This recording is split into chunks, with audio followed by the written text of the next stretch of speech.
Sebagai usaha Kerajaan Kebawahdulian Maha Mulia Paduka Seri Baginda Sultan dan Yang di-Pertuan Negara Brunei Darussalam untuk menyelaraskan caj yang dikenakan kepada orang ramai yang keluar dari atau masuk ke negara Brunei Darussalam melalui udara dan laut yang telah pun berjalan pada masa ini. Kementerian Kewangan dan Ekonomi melalui Jabatan Kastam dan Eksais Diraja dengan ini memaklumkan bahawa Kebawahdulian Maha Mulia Paduka Seri Baginda Sultan dan Yang di-Pertuan Negara Brunei Darussalam telah memperkenankan bagi pelaksanaan Perintah Bayaran Keluar dan Bayaran Masuk 2020 atau Exit and Entry Charges Order 2020 yang akan dikuatkuasakan mulai 1 hari bulan Ogos 2020. Bermula tarikh ini juga, caj dan perkhidmatan tol Jambatan Rasau Kuala Belait akan dimansuhkan. Perintah ini memberi kuasa kepada Pengual Kastam dan Eksais Diraja, Jabatan Kastam dan Eksais Diraja untuk mengenakan caj perkhidmatan CAP pada kadar RM3 Brunei seorang bagi setiap perjalanan keluar dari atau masuk ke negara ini melalui pos-pos kawalan darat yang dikenakan kepada kesemua warga negara termasuk warga negara Brunei Darussalam sama ada menggunakan kenderaan ataupun berjalan kaki pedestrian. Bermula 1 Ogos 2020, pendaftaran, permohonan dan pembayaran caj perkhidmatan CAP boleh dibuat melalui Exit and Entry System EES yang dikendalikan oleh Jabatan Kastam dan Eksais Diraja. EES ini akan menggantikan Vehicle Exit Entry System VES yang mana sebelum ini digunakan bagi permohonan keluar dan masuk kenderaan melalui pos-pos kawalan darat di negara Brunei Darussalam.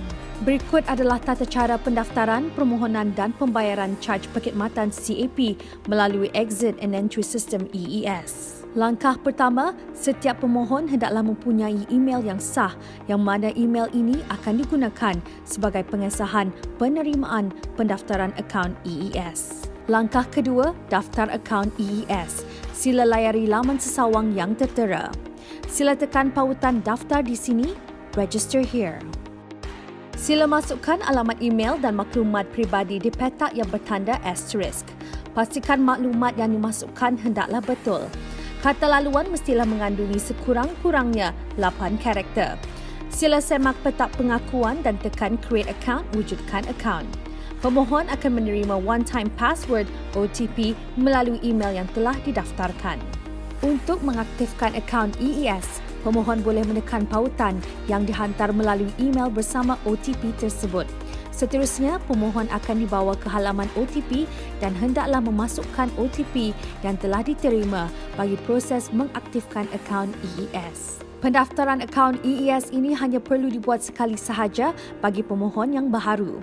Bagi pemohon yang telah berdaftar, sila masukkan email dan kata laluan yang telah didaftarkan dan tekan punat log masuk atau login untuk meneruskan permohonan perjalanan. Langkah ketiga, lengkapkan maklumat perjalanan. Setelah akaun EES diaktifkan, pemohon hendaklah memasukkan maklumat perjalanan yang lengkap seperti berikut.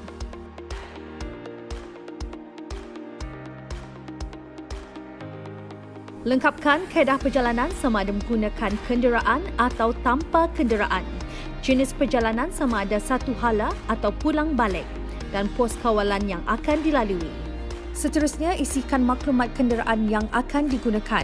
Sila pastikan lesen kenderaan yang digunakan adalah sah semasa membuat perjalanan.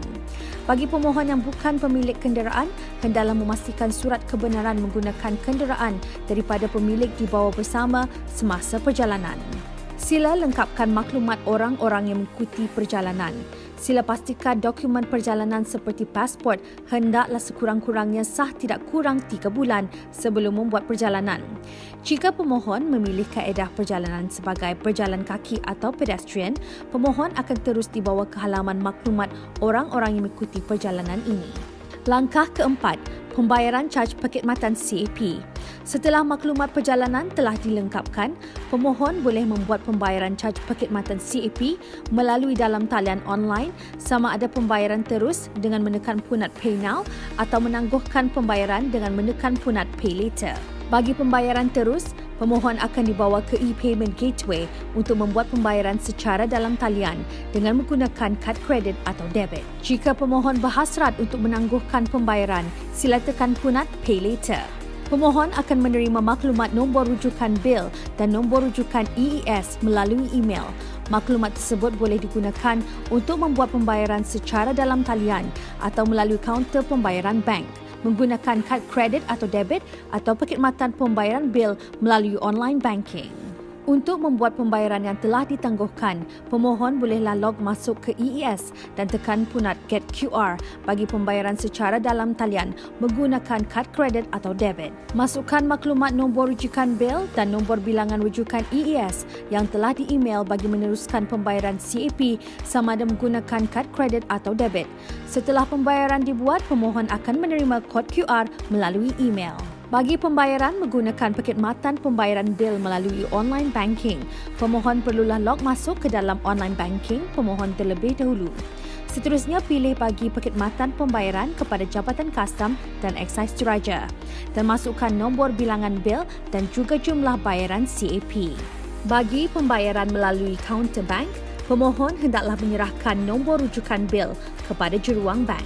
Setelah membuat pembayaran menggunakan perkhidmatan pembayaran bil melalui online banking atau pembayaran melalui kaunter bank, pemohon perlulah log masuk semula ke EES dan tekan punat Get QR. Masukkan nombor rujukan bil yang telah dibayar dan kod QR akan dijana dan juga akan dihantar melalui email. Pemohon adalah diingatkan untuk membuat pembayaran terlebih dahulu sebelum membuat perjalanan keluar dan masuk di pos kawalan darat. Setiap pembayaran tidak boleh dipohonkan bayaran balik atau refund. Langkah kelima, kod QR. Kod QR akan dijana setelah pembayaran caj perkhidmatan CAP dijelaskan. Pemohon juga akan menerima kod QR melalui email. Langkah keenam, imbas kod QR semasa keluar dari atau masuk ke negara Brunei Darussalam melalui pos kawalan darat. Sekiranya anda mempunyai sebarang pertanyaan atau menghadapi sebarang kesulitan semasa membuat pendaftaran dan permohonan, anda boleh email kepada info@customs.gov.bn atau layari laman sesawang www.bdnsw.gov.bn dan memuat turun soalan-soalan lazim, frequently asked questions atau manual guide pendaftaran. Anda juga boleh menghubungi kaunter perkhidmatan pelanggan Jabatan Kastam dan Eksais Diraja di talian 238231 atau 832371 semasa waktu pejabat. Ataupun dengan menghubungi hotline pos-pos kawalan Jabatan Kastam dan Eksais Diraja seperti berikut.